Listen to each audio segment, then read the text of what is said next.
రాజా ప్రజాపాలన తత్పరః. ఓ ఈశ్వరకాయ మామూలారా, మీకు ఇంకొక కథ చెప్తున్నాడు. పూర్వం తుంగధ్వజుడు అనే రాజు ఉన్నాడు. వాడు అతడు ప్రజలను కన్నబిడ్డలనే రాజపాలన చూస్తూ రాజపాలన చేసిండను. ఆ రాజ్యంలో సమీపంలోనే కొన్ని పల్లెల మీదకి క్రూర మృగములు వచ్చి సాధు జంతువులను పల్లె ప్రజలను ఇబ్బంది పెడుతూ వేటాడుతున్నాను. ఆ పల్లె ప్రజలందరూ కూడా రాజు వద్దకు వెళ్ళి విన్నవించుకోండి, వారిని రక్షించడం తన బాధ్యత కాబట్టి ఒకరోజు ఆ రాజు ఆ క్రూర మృగములను వేటాడటకు అరణ్యంలోకి వెళ్ళను.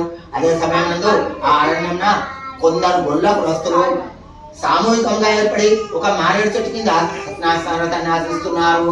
అయితే రాజుగారు తమ అరణ్యానికి వచ్చినారు కాబట్టి రాజుగారు వెళ్ళి ఆ గొల్ల కులస్తులందరినీ కూడా సమీకరించుకొని మరలా వారిచే సత్యనారాయణ ఆచరింపచేసి స్వామికి సాష్టాంగ నమస్కారం చేసి, ఓ స్వామి నా తప్పు మనుషులు నా ప్రాణం మనుషులు అని చెప్పి సాష్టాంగ నమస్కారం చేసి భక్తి శ్రద్ధతో స్వామికి సిద్ధప్రసాదం తీసుకుని వచ్చను. ఆ తర్వాత ఒక రాజ్యం వచ్చేసరికి అతని యొక్క నూరుగురు కుమారులు కూడా నిద్ర నుండి లేచుకోవాలి వలె లేచినను.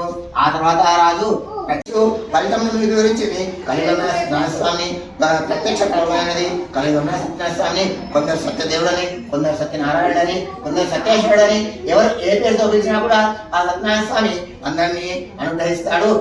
భక్తుల యొక్క కోరికలు నెరవేరుస్తారు. మన ఇంటిలో ఎవరికైనా సత్యనారాయణ ఆర్థికంగా శక్తి లేకున్నచో, వీలు కాకున్నచో వేరే ఎవరింట్లోనైనా పూజ జరుగుతుండగా వారికి పూజలో సహకరించినను. చివరకు కథను భక్తి శ్రద్ధలతో మా ముచ్చట్లు పెట్టకుండా విన్నాను.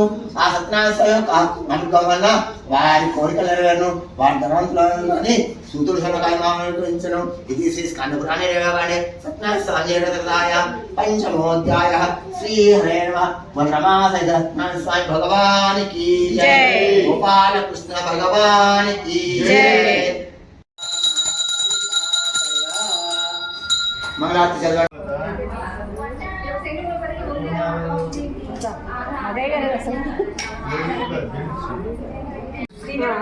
తీసుకున్నారా?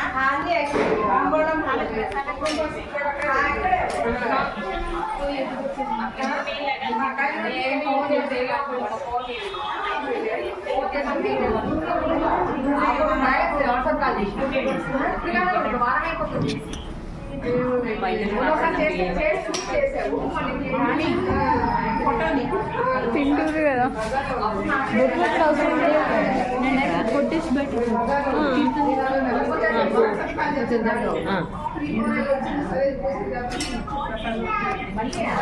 ఇక్కడ దేవుడి దగ్గర పెట్టి ఇలాగ వెనక్కి